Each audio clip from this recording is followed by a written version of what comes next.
Acho que eu que apertei o botãozinho.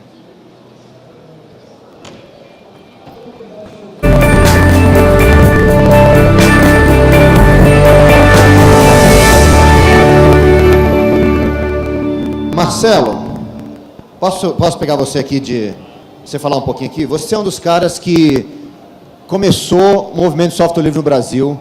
Você é um dos caras que fez uma discussão gigantesca nesse país sobre propriedade intelectual, sobre criação, sobre liberdade, né?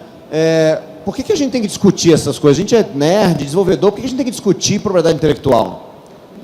Eu acho que, como o Richard Stallman fala, né, o termo propriedade intelectual não é um termo adequado, porque ele trata de várias coisas que são diferentes. Registros de marcas, né, que segundo o Stallman é eticamente defensável, né, que a pessoa que tem uma marca não tenha outra pessoa com a mesma marca se passando pela marca original, né, trata da questão do direito autoral, que é inclusive como é protegido o software hoje no Brasil e nas maiores partes do mundo, né, e também trata de patentes, né, que é outro departamento. Então, chamar de propriedade intelectual coisas que são diferentes, né? Então, só para recuperar um pouco isso, né? Então, na verdade, o tema do direito autoral no mundo, a partir da internet, quer dizer, ele é muito importante, né? Porque o software hoje ele é protegido pelo direito autoral,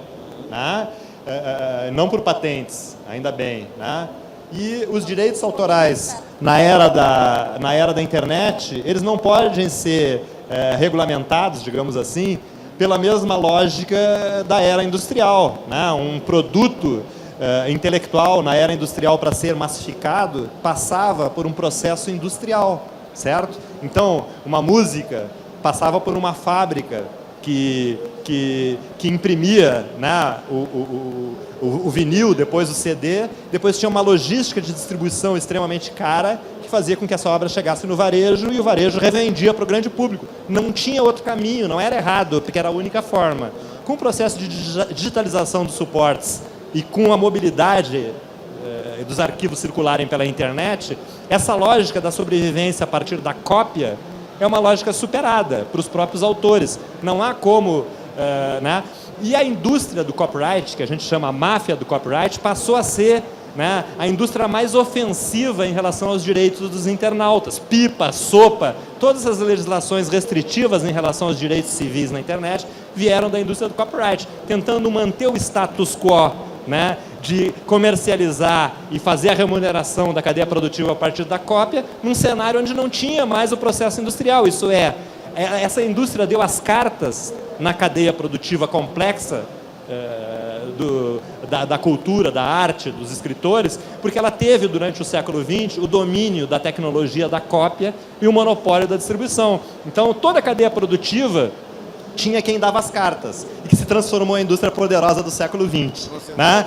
Como não há mais um processo de industrialização, tudo circula pela internet, não é justo que essa mesma indústria passe a querer continuar dando as cartas num processo em que ela não é mais um intermediário. Né? Então, colocando tudo isso, o mais importante é os direitos, a partir de agora, né, que vai ser debatido por esses especialistas, os maiores especialistas brasileiros nesse tema, de como que a gente pode fazer esse equilíbrio entre a proteção do direito do autor, né, e que isso não viole outros direitos, que é o direito de livre circulação, de livre cópia pela internet. Beleza. É isso aí, galera. Na campus é assim, cara. Se esse é o cara que está na plateia, você imagina a galera que vai subir no palco agora, hein? Se chama Paulo apresenta depois. Oi? Se chama Paulo. Sim. E ele apresenta. Sim, claro. É isso aí, tá certo? Então, galera, vem pra cá no palco Terra, que nós vamos começar nesse minuto a atividade aqui do Campus Fórum sobre direitos autorais, certo? E aí eu queria chamar então ao palco, pedir uma salva de palmas para o nosso moderador desse painel. Ele já está vindo aqui só para a gente poder fazer o time perfeito, né? É moderador, né, Ronaldo, né? Vai lá, chega aí, Ronaldo, time perfeito. Vamos lá. Vamos chamar aqui para o palco principal, que na salva de palmas, que vai apresentar os nossos panelistas, para o nosso moderador para falar de direitos autorais, Ronaldo Lemos. Obrigado. Bom, gente, eu já queria primeiro agradecer todo mundo que está aqui para acompanhar esse debate, que é extremamente importante, sobre direitos autorais. Queria pedir já para os nossos debatedores para já subirem aqui para o palco, por favor, que se juntem a mim. É uma honra ter o Marcelo Branco na plateia aqui também.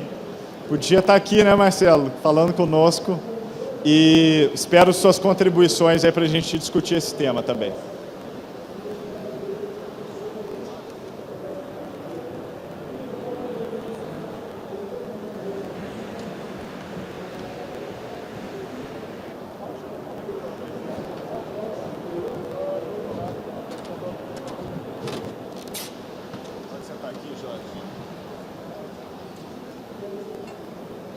Bom, a gente tem a honra aqui de ter hoje o professor Jorge Stolfi, professor titular de computação da Unicamp, e a Veridiana Alimonte também, que já foi do IDEC, participa desses debates sobre regulação da rede no Brasil desde o início e está hoje no Intervozes. Então, eu queria fazer só uma breve introdução sobre o tema, para contextualizar em que momento que a gente está, e aí eu já passo a palavra para vocês. Esse debate sobre direitos autorais no Brasil, ele começou desde o início da década de 2000, com a percepção de que, por causa da internet, a lei brasileira de direitos autorais começou a ficar cada vez mais defasada com relação às práticas sociais que a gente vive hoje. Curioso é que a lei brasileira nem é tão velha, ela é de 1998. Só que quando ela foi feita, tomou-se uma decisão de não colocar a palavra internet na lei. Ela não falou nada sobre internet, não pensou propriamente dita os problemas que a internet traria, e isso começou a gerar uma série de preocupações ao longo da década. Então, a década passada foi uma década onde houve debate sobre o Creative Commons, sobre modelos de licenciamento livres. O software livre tomou muita força na década passada, e essas discussões acabaram sendo incorporadas, primeiro pela sociedade, que se organizou para pedir uma atualização, uma modernização da lei de direito autoral, e depois elas se tornaram política pública, na medida em que o Ministério da Cultura chamou para si a tarefa de promover uma nova redação para a Lei de Direitos Autorais. Então, isso durou ao longo da década passada toda.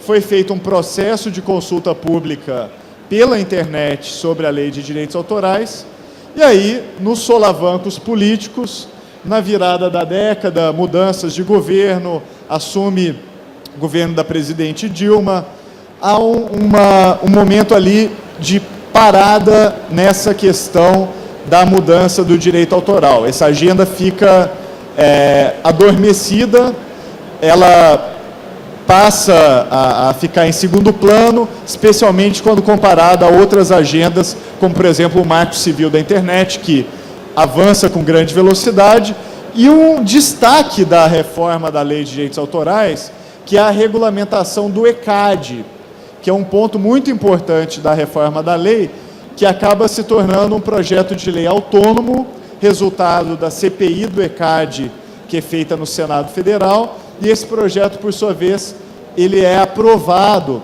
na Câmara e já está em vigor, está em fase de implementação agora. Então, em que momento estamos hoje? Para quem abriu o jornal hoje, por exemplo, o Globo do Rio de Janeiro, tem uma entrevista de 2 páginas com o ministro da Cultura, Juca Ferreira, falando que uma das principais agendas dele hoje é a retomada do processo de modernização da Lei de Direitos Autorais. Então, uma agenda que estava adormecida, volta agora com tudo. Como todo debate que fica adormecido, é bom dar uma requentada no debate. O mundo mudou, 2 anos em termos de tecnologia e internet é uma infinidade. Então, está na hora também de pensar ideias novas. E o que eu queria é um novo momento de pensar essa agenda. Quem está interessado no impacto disso, que é total para a questão da tecnologia, esse é o momento de se manifestar. Então, feita essa contextualização, vou passar a palavra primeiro para o Jorge, depois para a Veridiana, depois a gente inicia uma conversa aberta aqui sobre esse tema. Jorge, por favor. Obrigado. Bom, eu não sou político, nem ativista social, nem envolvido com políticas de direitos autorais. Eu sou um pesquisador em área puramente técnica. Eu tenho que agradecer ao DEME de ter me tirado da minha toca de pesquisador para vir falar aqui. A minha contribuição vai ser pequenininha, eu vou apenas tentar falar para vocês um resuminho da história do copyright e das coisas que a gente pode tirar dessa história. É importante a gente conhecer a história das coisas para saber por que as coisas são como são e como que elas poderiam ser diferentes. Acho que há muita coisa que a gente supõe... Segura aqui assim, que você eu costumo tomar aqui. Que supõe conhecidas, sei lá, supõe que tem que ser desse jeito, simplesmente porque a gente nunca pensou de outra maneira. Se vocês olham nas fontes comuns por aí, na história da Wikipedia, coisa assim, do copyright, em geral eles dizem que o copyright nasceu em 1710 por aí na Inglaterra com uma lei chamada o Decreto da Rainha Ana.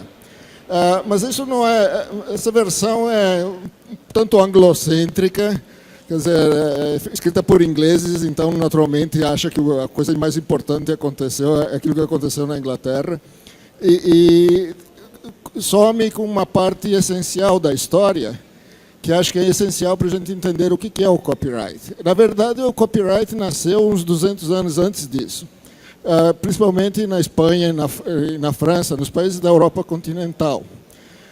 Antes dessa época, como vocês sabem, não tinha livros impressos, todos os livros eram manuscritos.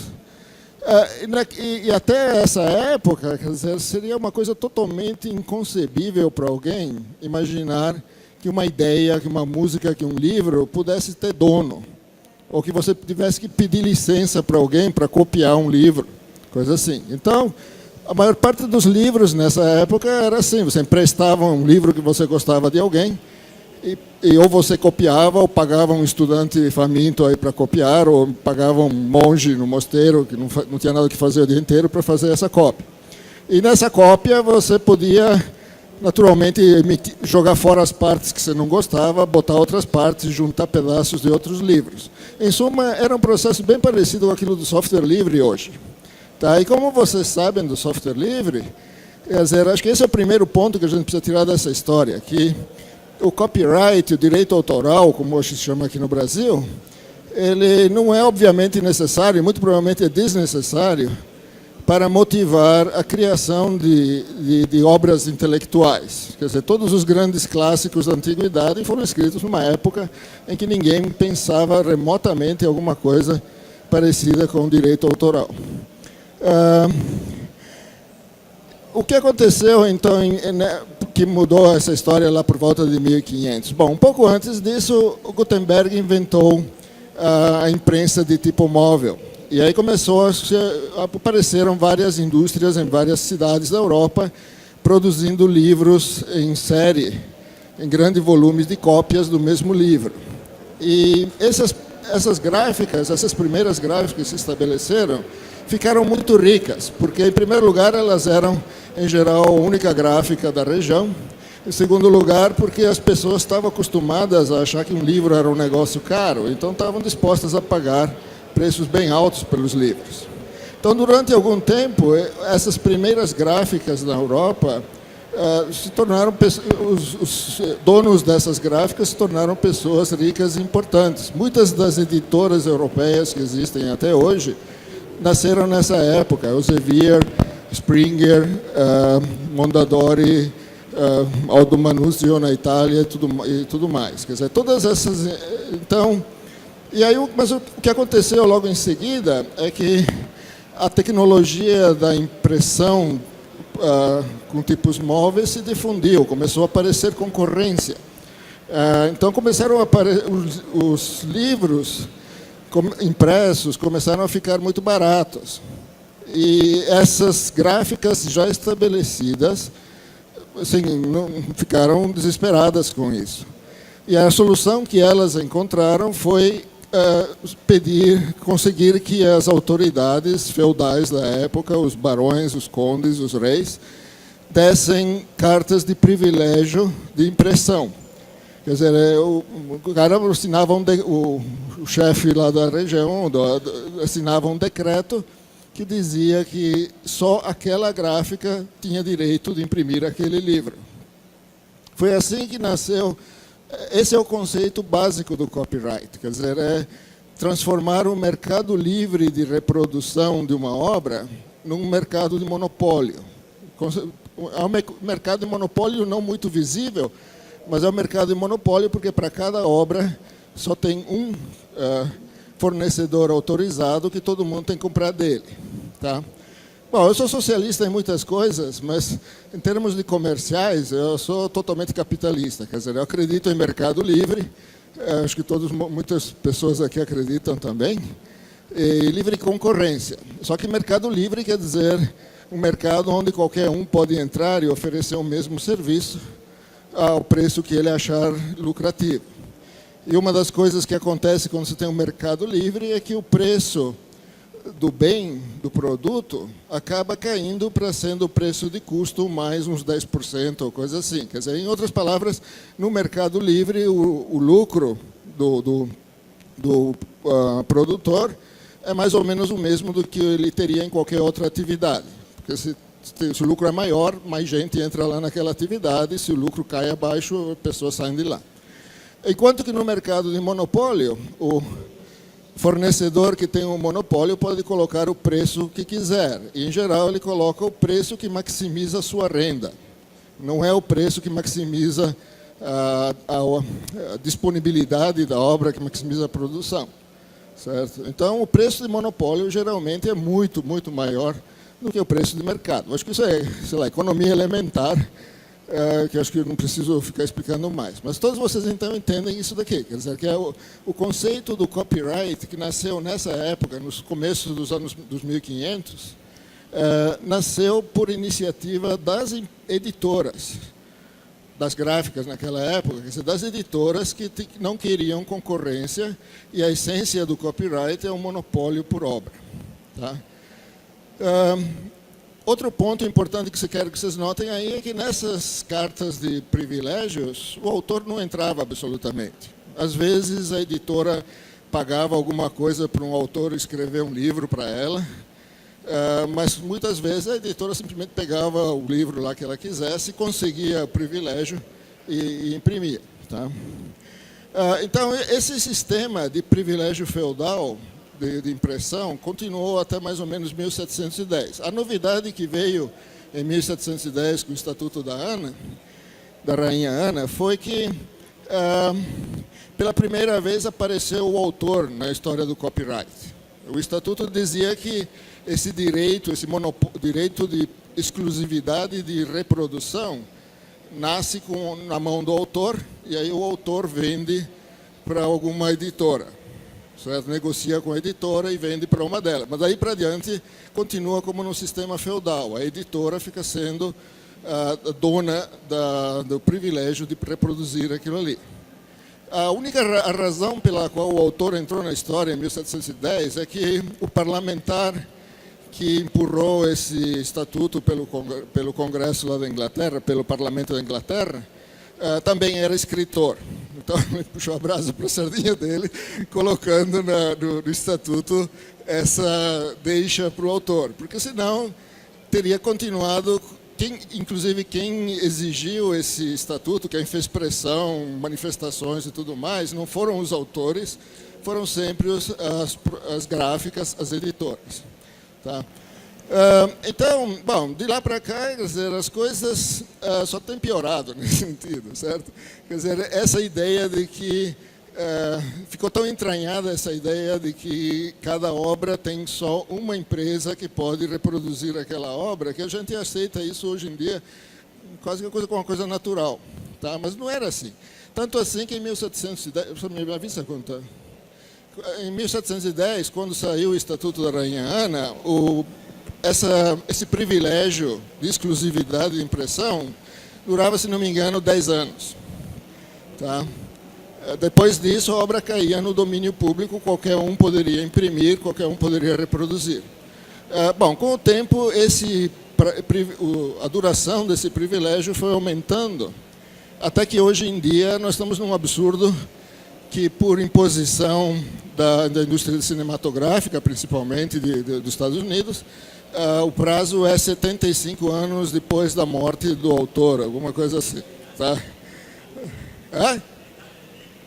É a lei do Mickey, o estatuto do Mickey, certo? Principalmente porque os desenhos animados, assim, coisas que é possível assistir ainda hoje em dia, foram publicados já por volta de 1920, por assim. Então, as empresas produtoras de filmes querem continuar mantendo a exclusividade de distribuição dessas obras de 1920. Então, eles, cada vez que o tempo vai avançando, esse prazo vai sendo aumentado, de modo que a barreira entre domínio público e copyright continua parada lá no começo do século XX. Bom, então, eu acho que essa é uma outra coisa então importante que a gente deve levar em conta. Quer dizer, mesmo uma outra coisa ruim que tem acontecido ultimamente, tá? Bom, à medida que o copyright foi sendo estendido para outras formas de produção, além de livros, para músicas, para filmes, para software, tentaram colocar isso daqui também,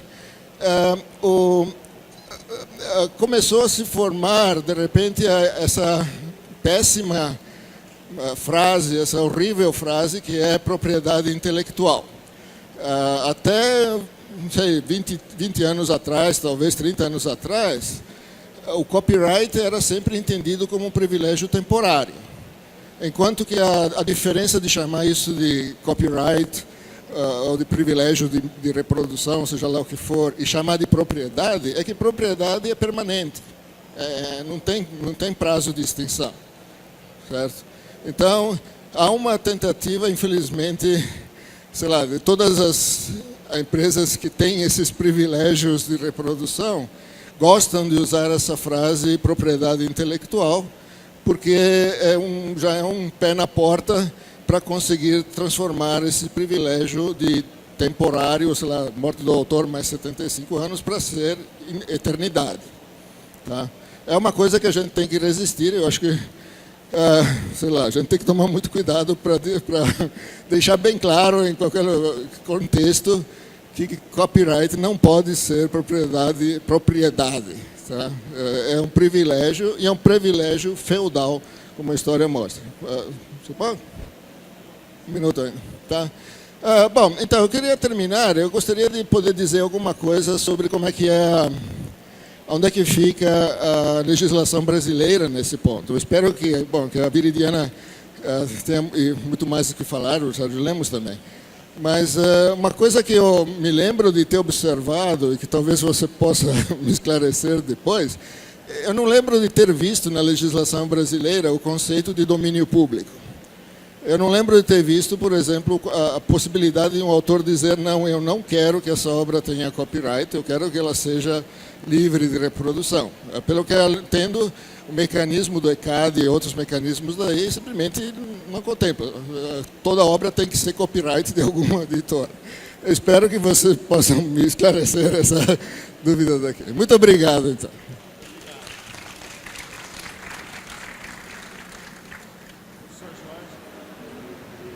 Alô.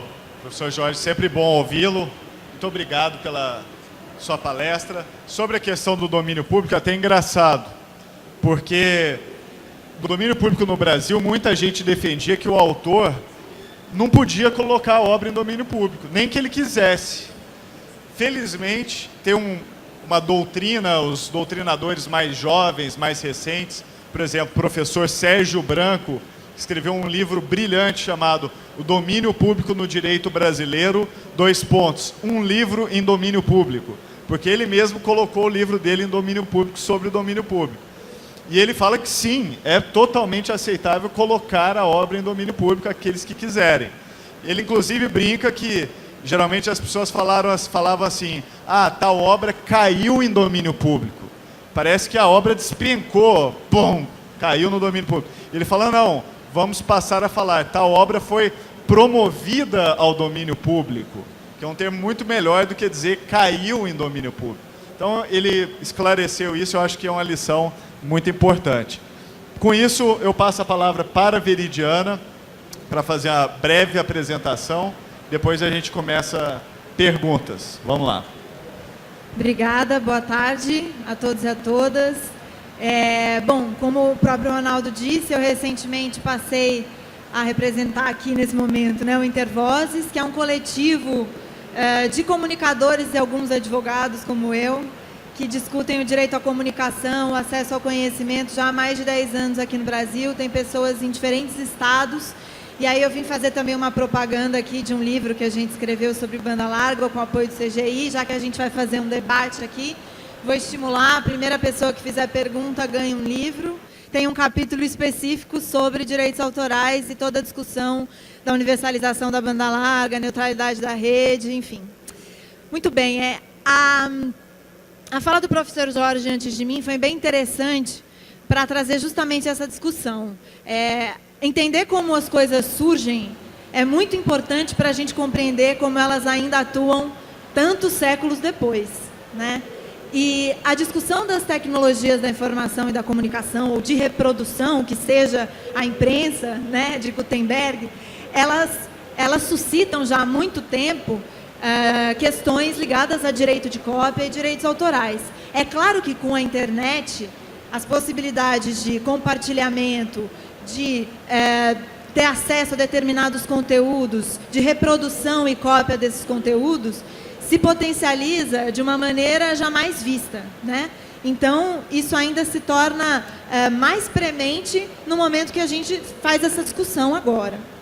Só que, desde sempre, ou enfim, desde os remotos tempos que foram colocados aqui pelo professor Jorge, tem uma questão importante que vale a pena ressaltar com relação ao que a gente está falando, que são os bens culturais e informacionais. Eles são diferentes de outros bens físicos com os quais a gente tem que lidar no nosso dia a dia. Uma cadeira que, se uma pessoa está sentada, outra não consegue sentar também, ou um bem que, se você usa, ele acaba. As ideias e os bens culturais e informacionais, eles não são o que a gente chama de bens escassos naturalmente, né? A gente consegue reproduzir ideias ao mesmo tempo, a mesma ideia, ou ouvir a mesma música ao mesmo tempo, sem que ela acabe, né? Sem que ela deixe de existir. Então, é importante criar maneiras, é importante criar monopólios em torno deles para que você possa criar valor e comercializá-los, né? E, bom, na era industrial, como o Marcelo Branco falou, isso tinha que ser colocado num suporte, num livro, num CD, num quadro, enfim, numa tela, e isso também facilitava a criação de uma escassez. Mas, mais ainda, os direitos autorais também vêm surgir para facilitar essa maneira de exploração comercial, digamos assim, dos bens culturais e informacionais. Agora, quem realmente ganha? E na internet, essa questão de suporte, ela se torna ainda mais dispensável, né? Diferentes formas de informação e de expressão artística se tornam bits, se tornam dados e podem ser compartilhadas, trocadas, remixadas de uma maneira muito mais fácil do que em qualquer momento anterior a esse. E a gente falou aqui, uma obra é promovida a domínio público 70 anos depois da morte do autor. Isso é para proteger quem? Isso é para defender os interesses de quem? Do autor ou do intermediário? Da gráfica que monopolizava a impressão dos jornais ou dos livros? Das distribuidoras de filmes? Da indústria fonográfica? Da indústria editorial? Os intermediários, na verdade, são os grandes prejudicados pelos modelos de negócios que são permitidos pela internet. E não o autor em si, né? Hoje, é interessante trazer um dado, e são eles os que promovem essas legislações restritivas do uso da internet, que são legislações vigilantistas, porque o provedor de conexão, por exemplo, passa a ter o poder de verificar o que você está fazendo na rede, e o usuário pode estar sujeito ao corte da conexão se ele baixa conteúdos protegidos por direitos autorais. Restringem o acesso à informação e ao conhecimento. Os grandes promotores dessas legislações ao redor do mundo são esses intermediários. Se a gente for olhar os dados do CETIC, que é o Centro de Indicadores ligados ao Comitê Gestor da Internet no Brasil, a gente vai ver que na última pesquisa que foi divulgada, 60% daqueles que na pesquisa eram usuários de internet, que tinham usado a internet nos últimos 3 meses, eles compartilhavam conteúdo na internet. 50% baixavam música. 33% baixavam filme. Então, a gente vai dizer que 50% da população brasileira usuária de internet é criminosa. Seguir nessa linha dos intermediários é criminalizar a metade dos usuários de internet brasileiro, no mínimo, né? A questão dos intermediários, ela é muito importante. Eu vou trazer um caos aqui, pessoal, que ontem eu estava conversando com a minha mãe e ela me contou uma história que eu falei, gente, vou falar amanhã na palestra. A minha mãe é atriz e ela escreve também textos de teatro. E teve uma peça dela que ficou em cartaz há um tempo atrás, de um texto que ela escreveu. E tem uma editora, que chama Justri, que edita livros de dramaturgos, de novos dramaturgos, que é uma coisa que não acontece. Em geral, os textos de teatro que são editados são de dramaturgos conhecidos, né? Só que ele faz isso para vender enquanto a peça está em cartaz. Depois que a peça sai de cartaz, ele não interessa mais. Ela ligou para a editora e disse, e aí, eu tenho que receber um pouquinho da porcentagem que eu tenho direito. E eles falaram assim, agora eu não estou mais vendendo, porque a sua peça saiu de cartaz, eu vou incinerar os livros. Vou queimar todos os livros, 200 livros. Aí ela falou assim, mas como assim? Por que você não distribui para a biblioteca? Por que... Não, dá muito trabalho, tem custo. Ela falou assim, não, então eu vou passar aí para pegar, eu vou fazer isso, me dá, de quem que você tem? Eu vou distribuir para a biblioteca. R$7 cada livro. Ela escreveu. Ele vai queimar o livro. E ele não deixou ela pegar o livro para distribuir nas bibliotecas públicas. Ou seja, essa é a visão do intermediário. E a internet, na medida em que ela cria ligações diretas entre o produtor e o seu público, né, ela coloca esse intermediário numa situação bastante desconfortável.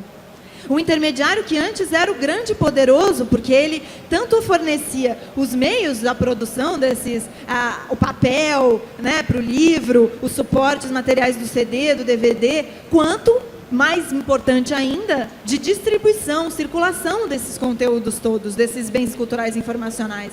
A internet permite mudar o funcionamento dessa cadeia, mudar o modelo de negócio, colocar o usuário diretamente ligado ao produtor desses bens.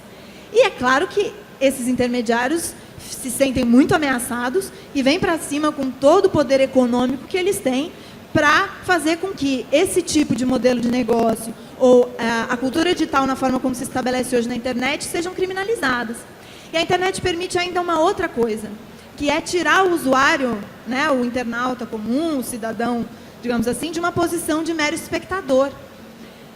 É muito com as tecnologias da informação e da comunicação, os meios para criação criação e difusão de informação, criação e difusão de bens culturais, eles se potencializam de uma maneira também que não existia anteriormente. E as obras que estão aí podem ser remixadas, podem dar origem a novas obras de uma maneira muito mais fácil. Então, isso também é uma potencialidade que o direito autoral da era industrial, ou o direito autoral desses grandes intermediários, limita bastante a potencialidade de colaboração, compartilhamento, que hoje a internet permite. E aí, no Brasil, é essa a nossa situação. A gente tem uma lei de 1998, que não trata especificamente da internet. Em diferentes análises, inclusive o IDEC, que era a organização que eu trabalhava antes, participava de rankings, né, analisando as legislações de direitos autorais ao redor do mundo. A lei brasileira de direitos autorais ficava sempre entre uma das piores avaliadas. As exceções e limitações aos direitos autorais nessa lei são bastante restritas. E a gente iniciou nos anos 2000 esse debate da reforma da Lei de Direitos Autorais, que sofreu vários reveses, né? Na internet, tem um ponto importante que serve para proteger esse usuário, que é criador também, e que é importante ressaltar aqui. O Marco Civil da Internet, ele traz uma disposição que é muito importante, já que o usuário na internet, para distribuir os seus conteúdos, para distribuir essas opiniões, se utiliza muito de intermediários, né, de outras plataformas, outras aplicações, e muitas vezes essas plataformas e aplicações, elas são notificadas para retirar conteúdos dos usuários por diferentes razões, e isso limita a própria liberdade de expressão do usuário. Então, se ao mesmo tempo o intermediário é importante para proteger o usuário contra possíveis violações feitas nas suas plataformas, também ele é importante para proteger a liberdade de expressão do usuário. A proteção do usuário, o direito do usuário está nessas duas camadas, digamos assim, né? Infelizmente, no Marco Civil da Internet existe uma exceção para direitos autorais e ela só vai ser resolvida se houver uma exceção específica numa legislação de direitos autorais. E é isso que a gente precisa fazer na discussão da reforma da Lei de Direitos Autorais, que sofreu vários reveses, mas que com esse novo ministro da Cultura, que participou bastante desses debates de cultura digital, uma figura importante nesse sentido, nós podemos retomar esse debate e fazer com que a nossa legislação de internet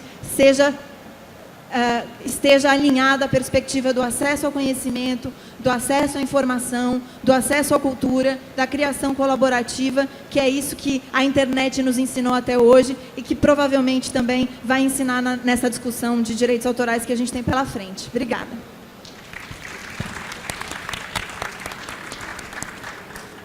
Muito obrigado, Viridiana. Já estou vendo que tem muita gente querendo ganhar o livro aqui, ó. Calma que eu vou chegar aí. Só queria fazer um comentáriozinho rápido, até para motivar as perguntas, que é a seguinte. Uma das coisas que está acontecendo também é uma mudança no debate. Na década passada, quando esse debate começou, qual que era a situação? Gravadoras superpoderosas, editoras superpoderosas, a indústria de Hollywood continua poderosa, era poderosa, processando usuários que estavam compartilhando filmes na internet. E uma das razões que as pessoas baixavam filme na internet é que não existia oferta legalizada de filmes. A pessoa que queria comprar o filme online não tinha nem opção de fazer isso. Passados ali 12 anos depois daquele momento, hoje a gente tem uma situação diferente. A gente tem oferta de conteúdo digital no Brasil. Netflix já está aqui, paga R$14 por mês, assiste House of Cards, Orange is the New Black, The Office, está tudo lá. O Spotify no Brasil paga também acho que R$12 por mês, ouve lá 5 milhões de músicas, lançamento do disco novo da Ivete Sangalo, One Direction, está tudo lá no Spotify. Então, essa oferta chegou. Ao mesmo tempo, gravadoras e editoras, hoje, economicamente, estão numa situação delicada, curiosamente. As editoras pequenas brasileiras sofrendo, as gravadoras brasileiras independentes, uma dificuldade tremenda, e um grande novo intermediário, por exemplo, como a Amazon, chegando e chamando para ela todos os lucros, todo o controle sobre o mercado, novos intermediários de conteúdo, como por exemplo Google, Facebook, que se caracterizam por não serem donos do direito autoral. Eu acho que essa é uma mudança importante. No início desse debate, nos anos 2000, esse intermediário que a Viridiana falava era o intermediário que era o dono do direito autoral e ele tomava essas medidas protecionistas, inclusive contra os usuários. Agora a gente vive num momento em que há novos intermediários que não são donos do direito autoral, mas que, por sua vez, possuem os canais pelos quais essas obras circulam. Então, a minha pergunta e minha dúvida é se naquela época a gente tinha uma ideia do que a lei de direito autoral devia dizer sobre isso, o que mudou hoje? Qual que é a mudança daquele momento para o momento que a gente vive agora? O que precisa mudar? Para a gente responder, isso não é uma pergunta, não quero disputar o livro. Eu vou pegar a primeira pergunta, que o primeiro que eu vi que levantou a mão foi você, e depois a gente passa mais umas perguntas. Como tem muita gente, né, não sei se alguém está com o microfone aí embaixo, acho que não. Então, chega aqui perto, vamos pegar 3 perguntas e a gente faz uma rodada aqui. Como é que você chama? Lucas. Lembrando que pergunta é aquela frase que termina com uma interrogação no final. Vamos lá. Eu já tinha uma pergunta feita, aí o seu último comentário me gerou uma outra pergunta, mas são pequenas. Uma é que a gente, nos últimos tempos, desde que a Amazon lançou o Kindle, a gente tem visto o crescimento da venda de livros digitais. Aí a minha dúvida é como se há uma regulamentação diferente para os livros em papel e para os livros digitais. E a minha outra dúvida é justamente quanto ao Netflix. Por exemplo, eu recentemente li uma notícia que muitos usuários do Netflix aqui no Brasil estavam achando meios de burlar as proteções do Netflix para acessar conteúdo do Netflix nos Estados Unidos, que é muito maior, tanto em séries, filmes, documentários, devido ao fato de não serem licenciados para o Brasil. Aí eu queria saber se há alguma regulamentação também quanto a isso, essa forma de burlar esse conteúdo, que não é permitido aqui, mas é permitido lá. Vamos pegar mais 2, que a gente faz uma rodada aqui. Eu vi que tinha mais algumas mãos levantadas aqui. O Chemali quer perguntar, quem mais?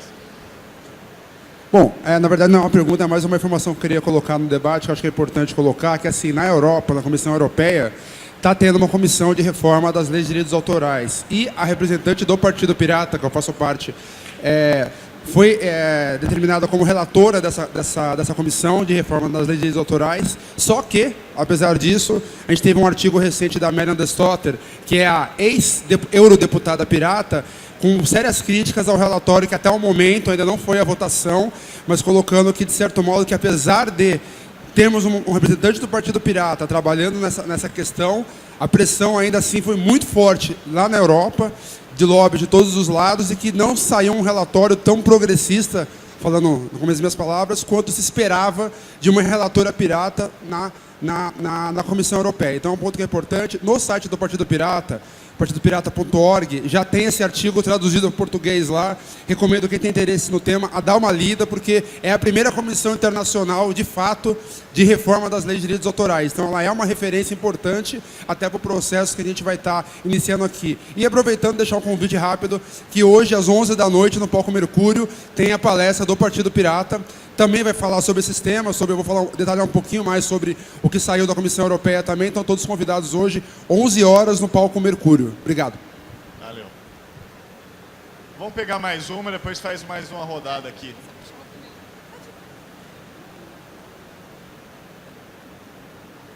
Na verdade, minha pergunta vai mais com um comentário.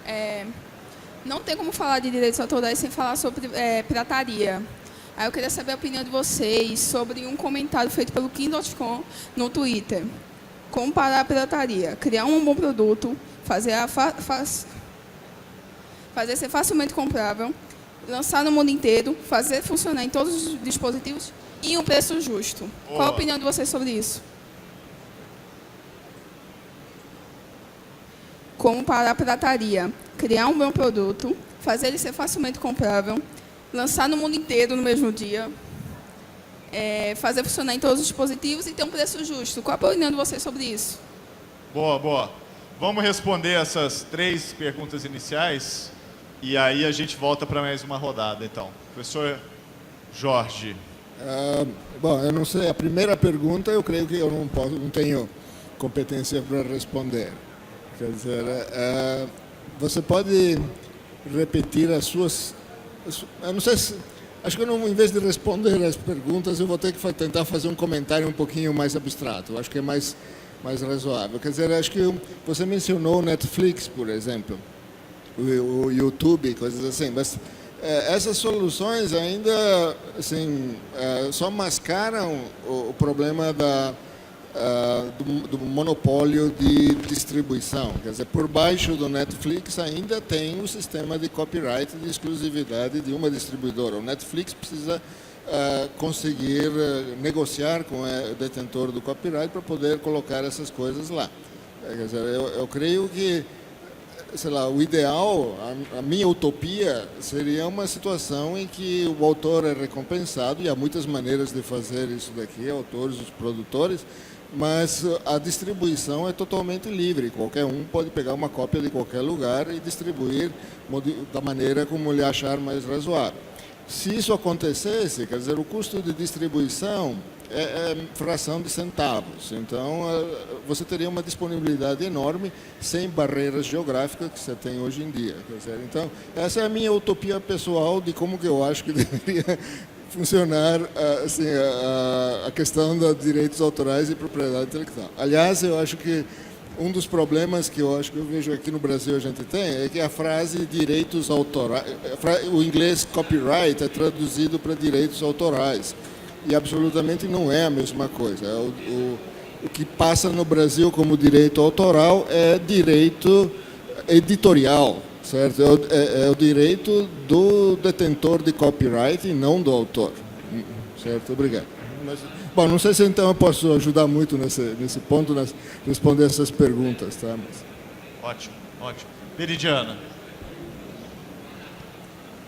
Comentando primeiro o comentário do Ronaldo, embora a internet ela tenha potencialidade, né, de superar intermediários, na realidade a gente vê o surgimento de novos intermediários, né? Sejam intermediários ligados à disseminação de conteúdos protegidos por direitos autorais, digamos assim, né, como Netflix ou mesmo YouTube, em alguns casos também tem o vídeo que você faz na sua casa, que você não está protegendo necessariamente por direitos autorais, mas ele também se monetiza e monetiza direitos autorais através dele, e outros intermediários, como o Facebook, que seja um, seja outro, nos seus critérios, na forma como aceitam determinados conteúdos ou não, e etc., moldam o discurso e têm relação direta com a possibilidade de exercer a liberdade de expressão ou não. Então, sem dúvida, a gente também precisa discutir o papel desses novos intermediários, como eles, nessa nova fase, digamos assim, né, das tecnologias da informação e da comunicação, podem restringir a liberdade de expressão, podem restringir o acesso ao conhecimento e o acesso à informação. Seja no que isso estiver relacionado a direitos autorais ou não, porque pode estar relacionado a outras coisas também.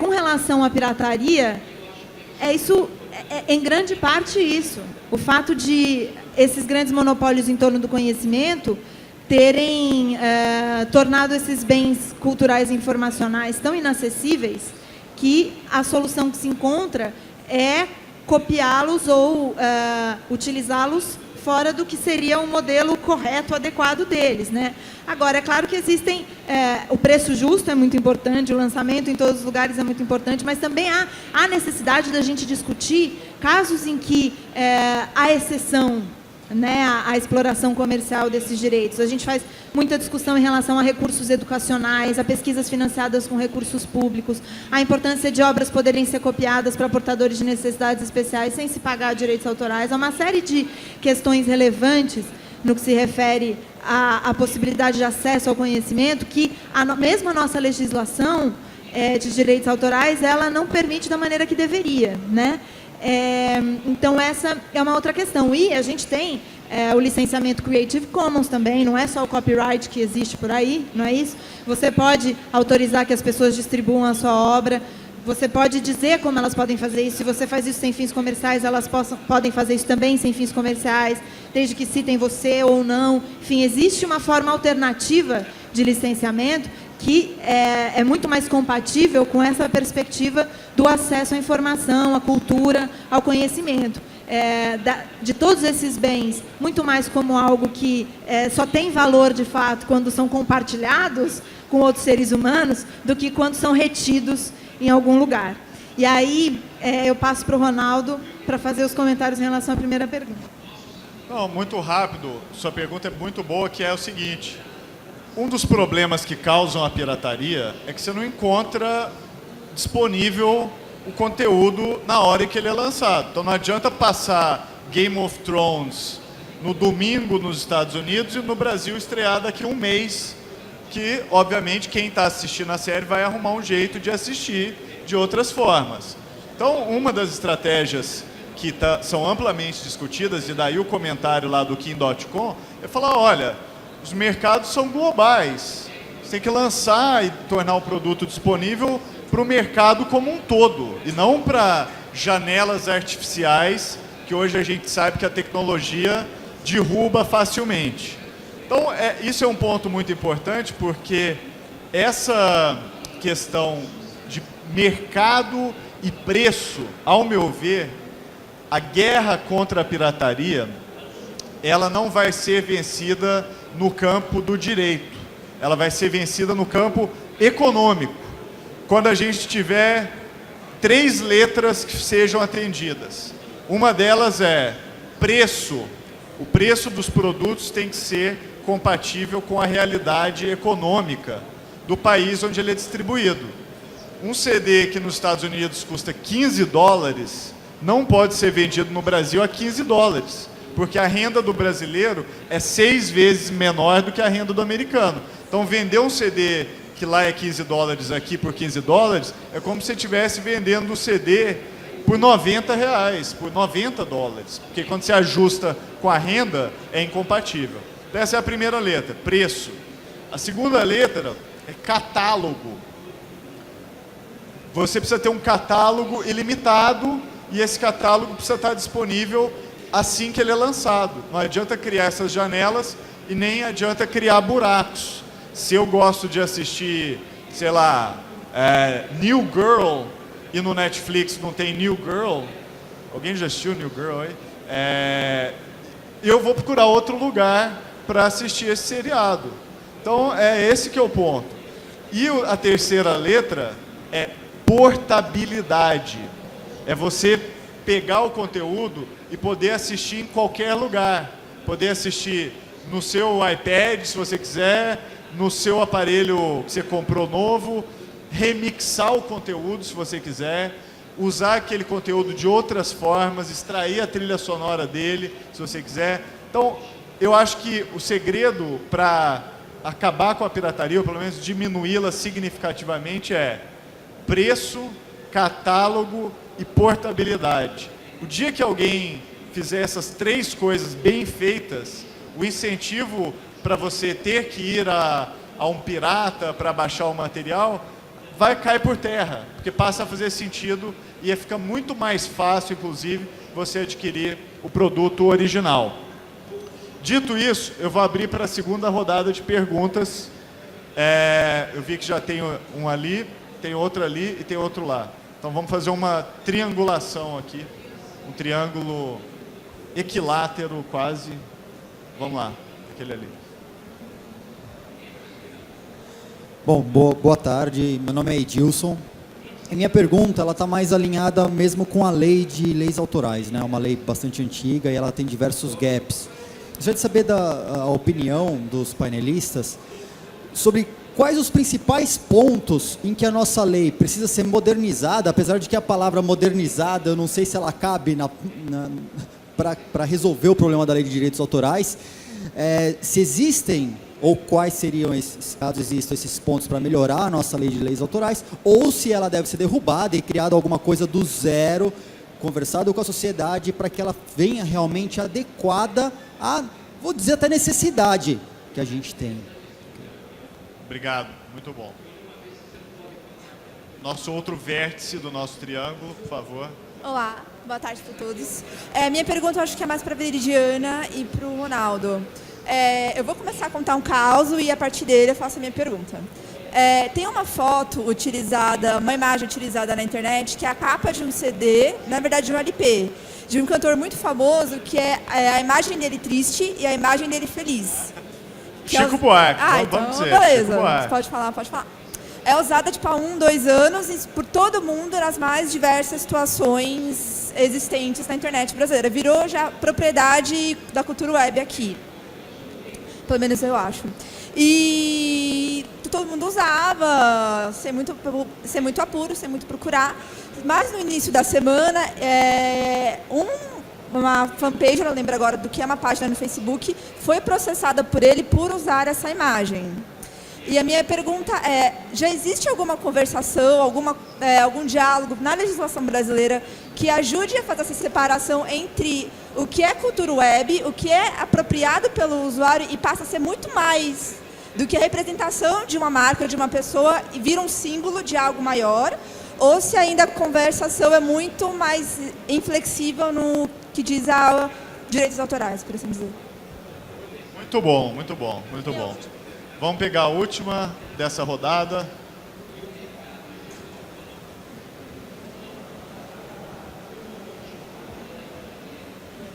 Olá, meu nome é Marcos. Eu queria fazer uma pergunta. Eu sou produtor audiovisual, trabalho numa produtora de vídeo e a gente tem alguns problemas. Por exemplo, a gente tem um banco de imagens, de vídeos, de captação com drone. Só fala mais alto, tá difícil. Tá me ouvindo melhor? Eu trabalho numa produtora de audiovisual. Nós temos um banco de imagens que a gente faz captação de vídeos com drone e a gente tem alguns problemas desses vídeos serem utilizados por outras produtoras sem pagarem direitos. Queria que vocês comentassem um pouco mais disso. E queria que vocês falassem também um pouquinho sobre as agências regulamentadoras, como o ECAD, a própria Ancine, como que ele funciona, como que eles repassam para os produtores realmente, os autores, toda essa grana que é utilizada nas propagandas e tudo mais. Tá ótimo. Bom, vou abrir aqui para comentários. Professor Jorge, depois a Veridiana.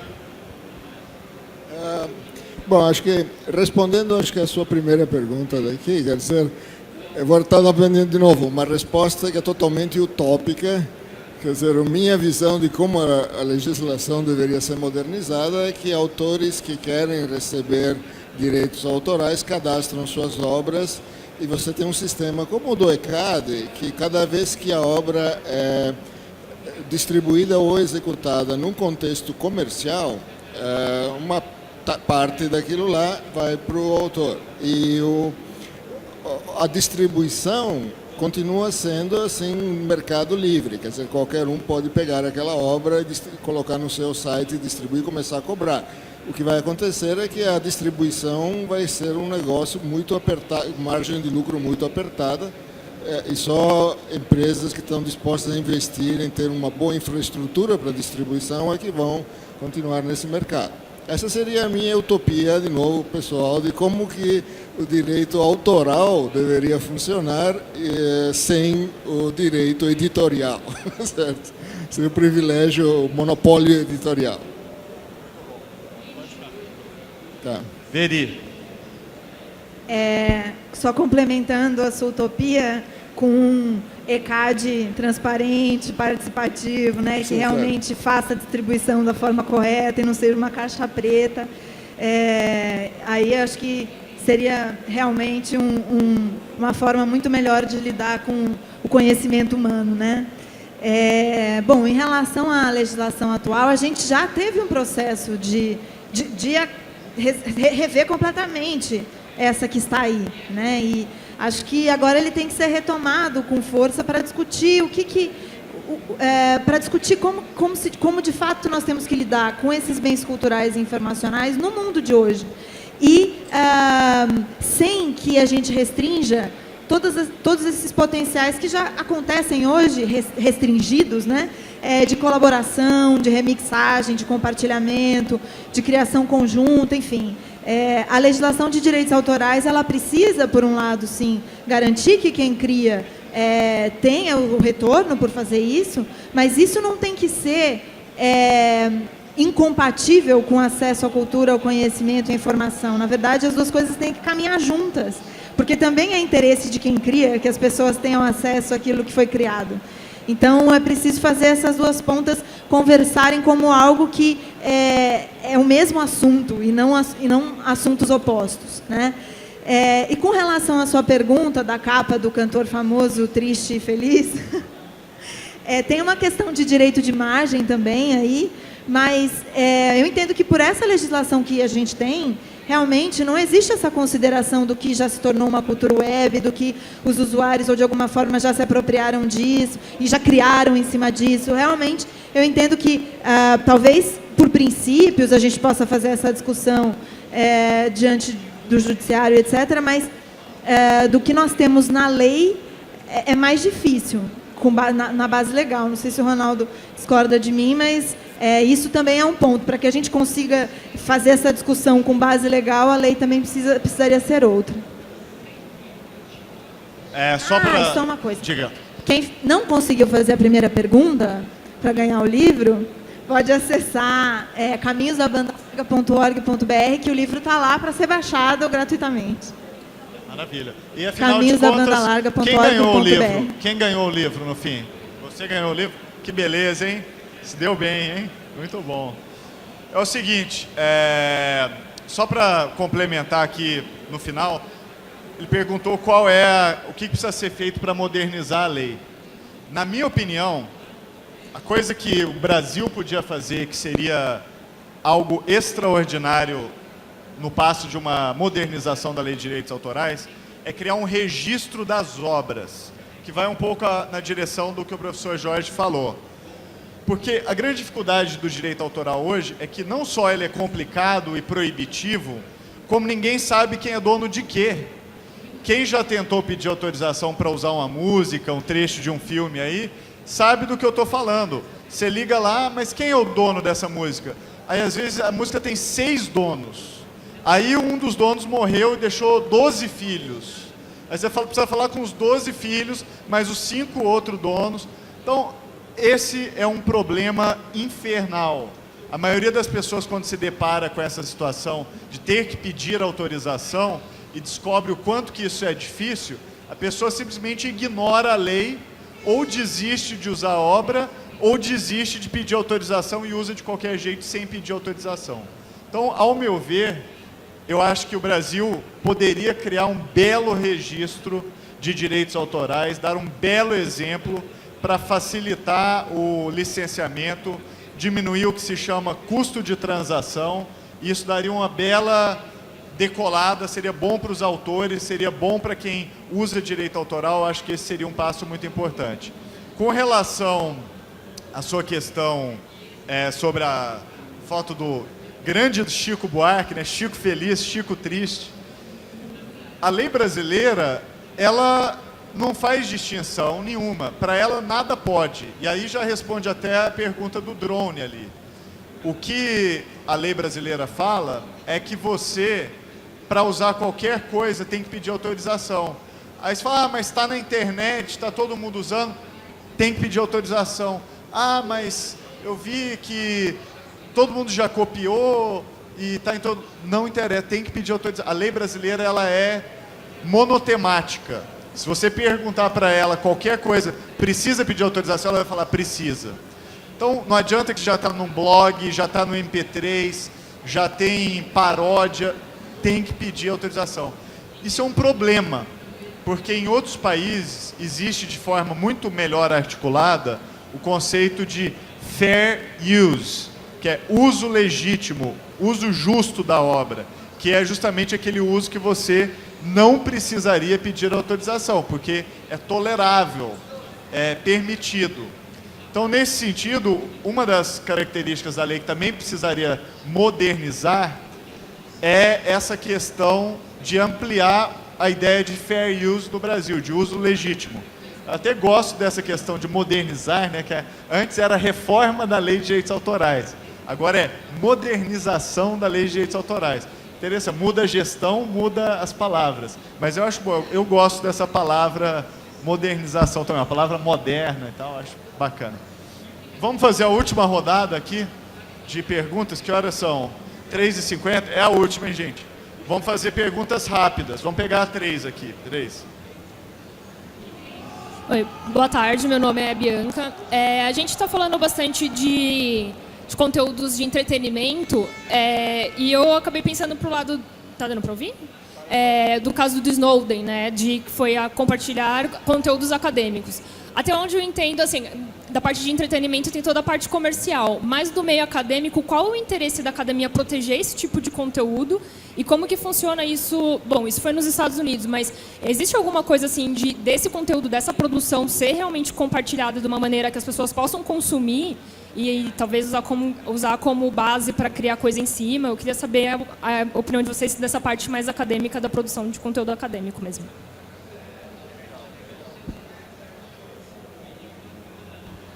Bom, meu nome é Pedro. Minha pergunta é mais ou menos assim. Com o surgimento da internet, começaram a usar a internet para compartilhar conteúdo que antes era protegido ou que não poderia ser compartilhado por lei dessa forma. Uma das maneiras que... daí, esses detentores desses direitos perceberam que ia ficar difícil realmente impedir esse tipo de compartilhamento e foram começando a criar alternativas para continuar tendo renda em cima desses direitos e facilitar de uma forma mais compatível com a internet. Por exemplo, disponibilizar conteúdo de graça em troca de você colocar publicidade ou venda de dados. Depois surgiram ainda por cima os paywalls, que é o Netflix, que você paga uma taxa e acessa um conteúdo livre. Minha pergunta é mais assim, vocês acham que esses modelos de disponibilização de conteúdo gratuito por publicidade ou por venda de dados vai continuar sustentando, pode se aplicar ao direito autoral, ou vocês acham que o paywall vai chegar para combater isso, ou o paywall também não tem chance de vencer isso, e por quê?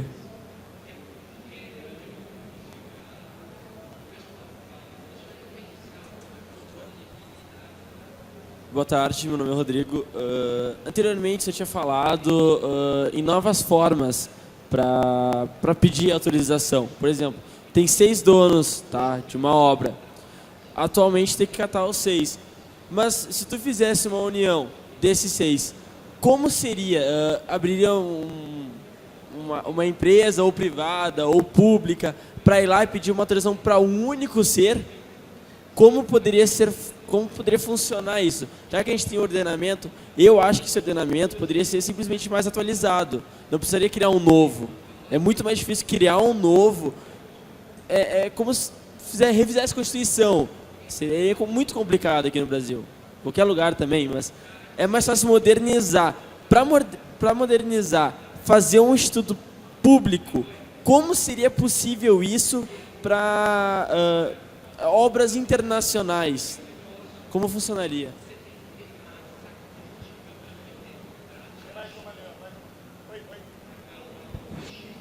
É a última. A nossa pergunta bônus.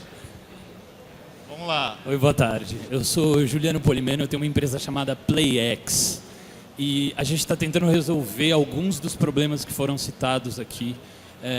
E quero dar um depoimento a respeito disso, principalmente com relação aos cadastros.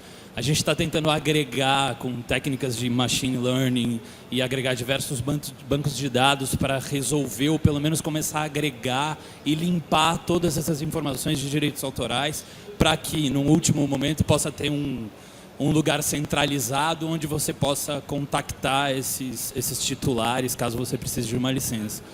A grande questão acho que o Ronaldo principalmente deve ter conhecimento, já foram feitas algumas tentativas nesse sentido. Global Repertoire Database, a WIPO fez uma tentativa, nenhuma delas conseguiu ir para frente, porque, sendo super honesto, assim, eles já descobriram que data is power, ou seja, dado é poder. Então, quanto mais eles abrem esses dados, mais o cheiro se exala, porque a gente sabe que tem contratos de 1970 ali que continuam sendo exercidos, mesmo já tendo sido vingados, né? Já não existe.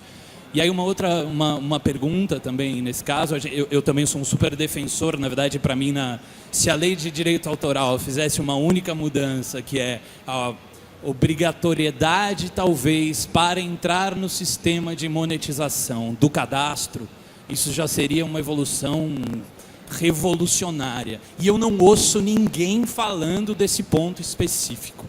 São muitos debates em torno de debates justos, muito justos, mas se você pensa aí, a gente está sentindo isso na pele agora, a célula máter da coisa, que está completamente destruída, né? A gente não ouve ninguém falando recadastramento dessas obras, conciliação de dados, a gente não ouve. E aí a gente está, ao mesmo tempo, tentando... O nosso sistema também tenta fazer aferição de diversos tipos de fonte, no caso de música, emissoras de música, para tentar identificar o tipo de monetização, se há monetização naquele meio, para depois conseguir distribuir isso, supostamente, de uma maneira correta, né? Mas a gente esbarrou nesse problema. A gente não consegue consolidar. A gente está tentando de todas as formas, mas é muito difícil consolidar as informações. E só complementar, acho que isso também leva, porque é uma resolução internacional, né? Tem que ir para... O Brasil assinou todos os acordos, então a gente não pode, a autoria independe de registro, né? Essas coisas. Então, um comentário de vocês a respeito disso. Obrigado. Excelentes perguntas, hein, gente? Muito bom mesmo. Pena que você só trouxe um livro, hein, Veridiana? Tem mais gente aí que podia ganhar livro. Mas, professor Jorge, já obrigado. faz seu comentário final, Bom, respondendo para a gente Tá, eu encerrar. vou... Acho que eu é que tenho que responder a sua pergunta sobre como é que coisa é no mundo acadêmico, né? Quer dizer, é bastante variada.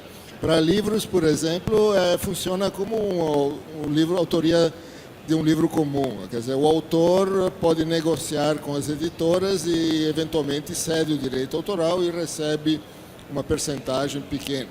O autor, em geral, como sempre, ele é a parte fraca nessa negociação, porque o autor quer publicar o livro, mas a editora tem um monte de autores lá que ela pode... não faz nenhuma questão de publicar. Então, você sempre acaba ganhando uma fraçãozinha muito pequena do valor que é vendido. Para artigos em revistas técnicas, quer dizer, a coisa é terrível. O autor faz todo o trabalho de pesquisa, tem que escrever o artigo, formatar o artigo do jeito que a revista quer. Aí, os revisores que trabalham para a revista e que avaliam o seu artigo são outros professores também, que, como você. Nenhuma dessas pessoas, nem o autor, nem os revisores, ganham um tostão. Simplesmente tem que ceder permanentemente para o resto da vida o direito autoral para a editora, e a editora depois cobra $25 por sei lá, $2 por página, alguma coisa assim, mesmo de você. Felizmente, o governo federal, a CAPES, tem pago uma grande fortuna para as editoras para liberar o acesso a muitas revistas por parte para quem está nas universidades. Mas quem está fora da universidade não teria que pagar esses $25. Mas, felizmente, também tem a possibilidade de vários sites por aí em que você pode colocar o seu trabalho e distribuir de maneira gratuita. E muita gente faz isso. Quer dizer, muita gente publica o artigo na revista para ter o prestígio, mas publica uma versão que é suficientemente diferente para não bater com o copyright no site da universidade. E aí qualquer um pode baixar. Então, essa parte das revistas científicas, infelizmente, é uma parte realmente que sei lá, todos os cientistas gostariam que fosse diferente, mas o lobby dessas editoras é tão forte que não tem como mudar. Então, obrigado. Complementando, né, essa questão de um caso bastante dramático citado por você, né, na verdade, o Aaron Swartz, que era um grande defensor do conhecimento livre, que morreu se matou, né, diante da pressão sofrida pela indústria de direitos autorais, pela indústria do copyright, mais propriamente. E é uma vítima de tudo isso que a gente discutiu aqui. A gente faz uma discussão importante com relação ao conhecimento científico, principalmente quando ele é gerado a partir de financiamentos públicos, né? Então, ou a partir de projetos de pesquisa de instituições de incentivo que são públicas, ou que são pesquisas permitidas pelo fato de o professor ou os pesquisadores trabalharem numa universidade pública. Nesses casos, mais ainda, esse conhecimento deveria ser aberto, está à disposição de todos. É uma discussão que já é feita e que se procura avançar nesse sentido, mas, enfim, é mais uma questão aí a ser disputada e debatida. E com relação à sua pergunta, é difícil, ainda mais quando se trata de internet, né, dizer qual é um modelo de negócio que vai vencer, ou o que vai se estabelecer porque tudo muda muito rápido, né? E outras coisas que a gente nem conhece hoje podem ser criadas, enfim, para lidar com essa situação. Agora, não há dúvida de que a monetização de dados pessoais é um dos grandes sustentáculos de uma série de aplicações na internet. Então, seja aplicações ligadas também à remuneração por direitos autorais, seja por qualquer outra coisa, né? A monetização de dados pessoais é um desses pilares. E é claro que a gente vai começar a discutir mais no Brasil os critérios para isso. Começar a discutir, a gente já começou, mas a gente vai aprofundar essa discussão. O Marco Civil o Marco Civil da Internet já traz algumas garantias com relação a isso, ao fato de que o usuário tem que saber melhor que os seus dados estão sendo coletados, o que está sendo feito com eles, por que eles estão sendo coletados, ele tem que autorizar expressamente. A regulamentação do Marco Civil pode ir mais a fundo com isso, e depois, com uma lei de proteção de dados pessoais, a gente pode ainda ter mais critérios que num processo de discussão dessas leis também é um processo de sensibilização para o fato de que muita coisa que parece ser de graça na internet não é. E que você está pagando muito caro, dependendo, por coisas aparentemente de graça, que você está pagando com informações absolutamente importantes e, às vezes, íntimas de o que você gosta, com quem você se relaciona, o que você faz, quais são as suas opiniões sobre diferentes assuntos, o que você compra, o que você não compra, enfim. Então, talvez isso possa fazer com que as pessoas até, não sei, passem a preferir modelos pagos ou tenham mais restrições em compartilhar os seus dados, ou compartilhe com algumas, não compartilhe totalmente, compartilhe com alguns filtros, enfim. E aí, com relação aos modelos pagos, é isso. Em alguma medida que se paga uma taxa e tem acesso a um vasto conteúdo. Por outro lado, você tem aí novamente o intermediário, a gente tem que discutir como é esse modelo de negócio, em que medida ele também é um modelo de negócio que conversa com as preocupações do acesso ao conhecimento, à cultura, etc. Por outro lado, ele pode ser uma alternativa a essa monetização e essa coleta massiva de dados pessoais. Vamos ver, não tenho condição de dizer o que vai vencer, se algum deles vai vencer, né? Bom, gente, para encerrar, primeiro, bom a Veridiana ter mencionado o Aaron Swartz. Aaron foi meu amigo pessoal, ficou hospedado na minha casa e ele é certamente uma vítima de abusos com relação a vários dos temas que a gente está discutindo aqui. Eu, particularmente, tenho muita saudade do Aaron. Ele é uma inspiração muito grande para o trabalho que eu faço e eu admiro muito a obra dele, que sobreviveu a ele e pode inspirar muita gente daqui para frente. E só para dizer, terminando, que eu acho que essa nova oportunidade de se promover a reforma dos direitos autorais, ela é uma oportunidade muito preciosa. Assim como o Brasil foi muito ousado ao promover o Marco Civil, colocando o país na vanguarda de uma discussão extremamente importante para o mundo inteiro, eu acho que a gente precisa novamente ousar. É um momento que o Brasil, mais do que nunca, está precisando de ideias ousadas que nos estabeleçam novamente nessa agenda do século XXI. Eu acho que essa questão do direito autoral vai ser uma das agendas onde, de novo, nós vamos ter a oportunidade de ousar e pensar grande com relação ao nosso país. Com isso, eu queria pedir a ajuda de vocês para agradecer os nossos brilhantes palestrantes aqui hoje com uma salva de palmas. Muito obrigado.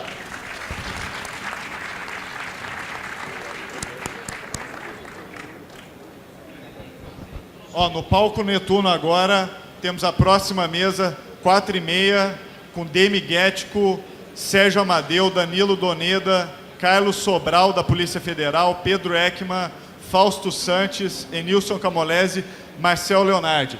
Tutti buona gente. Vão lá que vai ser legal.